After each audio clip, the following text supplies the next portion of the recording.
انصار مدینہ کو خبر لگ چکی تھی کہ آپ وہاں سے نکل پڑے ہیں۔ قریش نے 100 اونٹ مقرر کیے تھے آپ کو زندہ مردہ لانے پر، کہ جو آپ کو زندہ یا مردہ پکڑ کے لائے گا اس کو 100 اونٹ دے۔ سراقہ بن مالک انہیں اونٹوں کے لالچ میں پیچھے بھاگے تھے۔ تو قبا آتے اور انتظار کر کے چلے جاتے تھے۔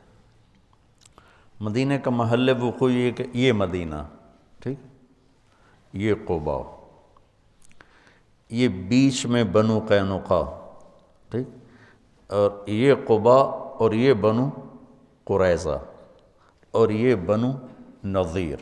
یہ میں آپ کو نقشہ ہاتھوں سے بنا کے بتا رہا ہوں۔ یہ مدینہ، یہ بنو قینقاع اور یہ قبا، یہ بنو نظیر، بنو قریظہ اور یہ بنو نظیر، یہود کے جو 3 قبیلے تھے۔ نظیر، قینقاع، قریظہ، تینوں موسیٰ علیہ السلام کے صحابہ تھے، اور یہ تینوں یہاں اس لیے آباد ہوئے۔ موسیٰ علیہ السلام جب حج پہ تشریف لائے، جب واپس جا رہے تھے مدینہ سے گزرے، تو انہوں نے پہچانا کہ یہ وہ جگہ ہے جہاں آخری نبی آئے گا۔ تو انہیں اجازت لی کہ ہم یہاں رہیں گے، ہماری نسلیں ان پہ ایمان لائیں گی۔ وہ کم بخت ہوئی اعداء عدو بنے۔ اور جب آپ خیبر سے گزرے تو کچھ لوگوں نے، چونکہ خیبر اور مدینے کا جغرافیہ ایک جیسا، میں خیبر بھی گیا ہوں، تو انہوں نے وہاں رہنے کی اجازت مانگی کہ ہمیں یہاں رہنے دیا جائے، آخری نبی آئیں گے تو ہم ان پر ایمان لائیں گے۔ ان سے لڑائیاں لڑنی پڑی، اور وہ بڑے جنگ کے بعد وہ فتح ہوئی۔ جو بالکل جاہل تھے وہ ایمان لے آئے، جو جاننے والے تھے وہ گمراہ ہو گئے۔ تو وہ انتظار کر کے چلے جاتے تھے، جب دوپہر چڑھ جاتی پھر چلے جاتے تھے۔ تو اب یہود کا علم دیکھو، بنو قینقاع کا ایک آدمی اپنے کوٹھے کی چھت پہ چڑھا، تو قبا کی طرف نظر پڑی تو غبار اڑ رہا تھا۔ غبار کچھ ایسے ہیولے سے نظر آ رہے تھے۔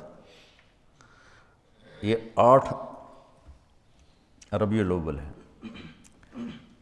ان کا علم کہاں تک پہنچا ہوا تھا کہ کوئی بھی ہو سکتا ہے، غبار ہے اور کچھ ایسے نظر آ رہی ہیں سواریاں، لیکن اس حد تک ان کو پتہ تھا کہ یہ کب پہنچیں گے۔ اس نے یوں منہ کر کے اعلان کیا، یا بنی قیلہ، قیلہ اوس خزرج کی ماں کا نام، یا بنی قیلہ جاء نبیکم۔ اتنا ان کو پتہ تھا، اور ایمان سے محروم ہوں۔ تو اس دن وہ انتظار کر کے جا چکے تھے واپس۔ تو جب اعلان ہوا کہ تمہارے نبی آ رہے ہیں، تو پھر سب نے دوڑ لگائی۔ تو ان کے آنے تک چونکہ فاصلہ ہے، 5-6 میل کا فاصلہ ہے، آپ اتر چکے تھے، اور ایک چٹان کی اوٹ میں آپ تشریف فرما تھے۔ اس میں سایہ، ستمبر کا مہینہ تھا، گرمی شدید تھی۔ تاریخ ممکن ہے آگے پیچھے 16 مجھے یاد پڑتی ہے۔ تو اللہ کے نبی کی داڑھی سیاہ کالی، ابو بکر رضی اللہ عنہ اور اللہ کے نبی ہم عمر ہیں، لیکن ابو بکر کی داڑھی میں سفید بال زیادہ تھے، ان کی داڑھی کالی سفید تھی۔ اب مدینے والی تو نہیں جانتے، دیکھا ہوا نہیں ہے، تو انہوں نے قیاس کیا کہ یہ سفید داڑھی والا یہ نبی ہوگا، اور یہ ابو بکر ہوگا جو ساتھ کالی داڑھی والے۔ تو سب نے آ کر ابو بکر سے مصافحہ شروع کر دی، اور اللہ کے نبی سے کیے ہی نہیں۔ تو ابو بکر نے بھی نہیں بتایا کہ میں نہیں وہ، تو مصافحہ ہوتے رہے، وہ آپ کرتے رہے، کچھ نہیں بتایا۔ کچھ دیر جب گزر گئی تو سورج چٹان سے تھوڑا سا اوپر آ گیا، تو دھوپ آ گئی، تو ابو بکر رضی اللہ عنہ نے دوڑ کے اوپر چادر ڈال دی۔ اس پر پتہ چلا کہ یہ تو سارے مصافحہ ہی غلط ہو گئے، یہ نہیں، یہ نبی ہیں۔ تو پھر انہوں نے مصافحہ کی یا نہیں کیے، یہ کہیں نظر سے گزرا نہیں۔ کیے ہوں گے پھر ادھر بھی. تو پھر قبا والے بھی آ گئے. تو کلثوم بن ہدم اس وقت مسلمان نہیں ہوئے تھے، بعد میں جو سارے ایمان لے آئے. ان کے گھر میں آپ کو بطور مہمان ٹھہرایا گیا. تو آپ اچھے نام سے فال لیتے تھے، غلط نام غلط معنی تبدیل فرما دیتے تھے. تو اس نے اپنے غلام سے کہا نجیح نجیح، کھجوریں لاؤ مہمان آئے ہیں. تو اللہ کے نبی نے ایک دم کہا نجح امرنا نجح امرنا. نجیح کامیاب، مکمل کام ہوگا. نجح کہ ہماری ہجرت کامیاب ہو گئی. آپ نے اس کے نام سے یہ فال لی. پھر 4 دن آپ نے وہاں قیام فرمایا، اور ایک روایت میں 2 ہفتے قیام فرمایا. تو بہرحال جتنا بھی قیام تھا 4 دن تھا یا 2 ہفتے کا. دن جمعہ کا تھا جب اہل مدینہ آئے اور آپ کو چاروں طرف سے گھیر لیا، اور آپ اپنی اونٹنی قصوہ پر، یہ سارا سفر تھا. وہاں اپنے مسجد قباء بنائی، جو اب بہت بڑی بن چکی ہے، قدیم پرانی، میں نے 84 میں دیکھی ہوئی، چھوٹی سی. تو سامنے بنو سلیم کا محلہ آ گیا اور جمعہ کا وقت داخل ہو گیا.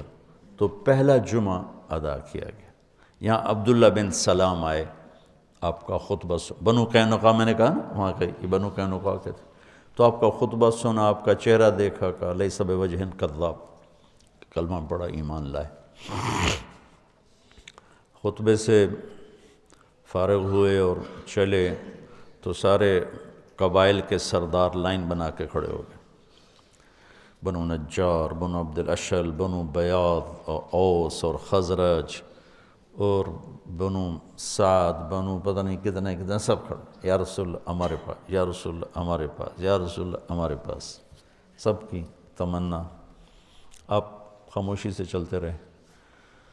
تو وہ ثنیہ جو آتی ہے، ثنیۃ الوداع، اس کے آگے دامن میں مدینہ، سامنے گھر بستی اور آگے میدان. اس میدان میں بچے اکٹھے تھے، بچے بچیاں. ہم یہ آپ یوٹیوب پہ دیکھتے ہیں، بچے بچیوں کو نظمیں یاد کراتے ہیں تو وہ سنا رہے ہوتے ہیں، وہ پڑھ رہے ہوتے ہیں. تو اس دور کی جو اللہ کی طرف سے موہبہ جلیل تھا، فصاحت، وہ اس واقعے میں نظر آتی ہے کہ یہ جو بچے بچیاں کھڑے ہیں، انہیں کسی نے کوئی نظم یاد نہیں کرائی کہ جب وہ آئیں گے تو تم نے طلع البدر کہنا ہے. وہ تو اپنے وہ شوق میں دیکھنے آئے ہوئے ہیں، چھوٹے چھوٹے بچے بچیاں. صورت واقعہ یوں ہے کہ پہلے یوں اونٹنی کا سر باہر آتا ہے، کیونکہ یوں اور یوں آنا تھا. تو ایسے اونٹنی، اس کے سر کے پیچھے آپ کا سر، آپ کا چہرہ مبارک چھپا ہوا. جب اونٹنی یوں ہوئی اور آپ ایسے ہوئے تو سب بچوں کے منہ سے فی البدی بے ساختہ طلع البدر علینا. یہ پڑھا ہوا سبق نہیں تھا. طلع البدر علینا من ثنیۃ الوداع وجب الشکر علینا ما دعا للہ دعا ایہا المبعوث فینا جئت بالامر المطاع جئت شرفت المدینہ مرحبا بک یا خیر داع. یہ شعر عام نہیں ملتا کتابوں میں، لیکن اس کا اضافہ جئت شرفت المدینہ مرحبا بک یا خیر داع. آپ نے، اور عورتیں ساری چھتوں پہ چڑھی ہوئی تھیں آپ کو دیکھنے کے لیے. تو جب ہم مدینہ میں داخل ہوئے تو پھر عرب سردار، یا رسول اللہ ہمارے پاس، یا رسول اللہ ہمارے پاس. تو آپ نے اس کی ایسے رسی چھوڑ دی، دعوها فإنها مأمورہ. اسے کچھ نہ کہو، جہاں میرا اللہ لے جائے گا یہ اونٹنی وہاں جائے گی. اور آپ کے دل میں تھا بنو نجار، چونکہ آپ کی دادی بنو نجار میں سے تھی، سلمہ جو عبد المطلب کی والدہ ہیں، وہ بنو نجار سے تھی، جو ہاشم نے وہاں شادی کی تھی. تو آپ کی اونٹنی چلتے چلتے چلتے ایک کھلے میدان میں جا کے بیٹھ گئی، بستی کے وسط میں تھا۔ تو اس کو آپ نے پسند کیا اپنی مسجد کے لیے۔ تو آپ نے پوچھا یہ زمین کس کی ہے؟ بعد میں، اس وقت نہیں، بعد میں۔ ان کا جی 2 یتیموں کی ہے۔ تو ان کے سرپرست کون ہے؟ کہا جی اسد بن زرارہ ہے۔ آپ نے ان کو بلایا کہ یہ زمین ہمیں مسجد کے لیے چاہیے۔ کہا جی ہم تحفہ دیتے ہیں۔ ہم نے کہا یتیم کا مال ہے، تحفہ نہیں ہو سکتا ہے، پیسے لگاؤ۔ کہا ٹھیک ہے جی آپ پیسے لگوائیں، ہم اس سے آپ کو سستا کر کے دے دیں گے۔ ہم نے کہا ٹھیک ہے۔ تو اس کے پیسے لگوائے گئے تو 7 دینار اس کی قیمت بنی۔ میرے نبی نے کیا کیا کہ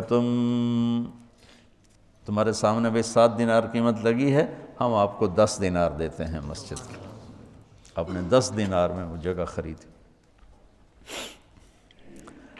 تو اس کے بعد آپ کی اونٹنی اٹھ گئی۔ یہ میں نے بعد کا واقعہ سنایا ہے آپ کو۔ آپ کی اونٹنی اٹھی، جیسے میں یوں آپ کو دیکھوں اور پہچانوں بھائی کون کہاں بیٹھا ہوا ہے، تو اس نے ایسے ایسے دیکھنے شروع کیا ایسے، اور سیدھی بنو نجار کی گلی اس نے پکڑ لی اور جا کر ابو ایوب انصاری کے دروازے کے قریب بیٹھ گئی۔ تو یوں میرے نبی بنو نجار کے مہمان بن گئے، جو آپ کے اندر کی تمنا تھی کہ میں بنو نجار میں بیٹھوں۔ تو اس سارے سفر میں ابوبکر صدیق رضی اللہ تعالی عنہ ساتھ ساتھ ہیں۔ یہ ان کی منقبت، فضیلت تو بے شمار ہیں۔ بس میں نے تھوڑی سی ہجرت کی اہمیت، وہ پہلی حدیث ایسی تھی، تو میری دعا ہے کہ آپ ہجرت کرنے والے بنو، اللہ کے نام کو لے کر پھرنے والے بنو۔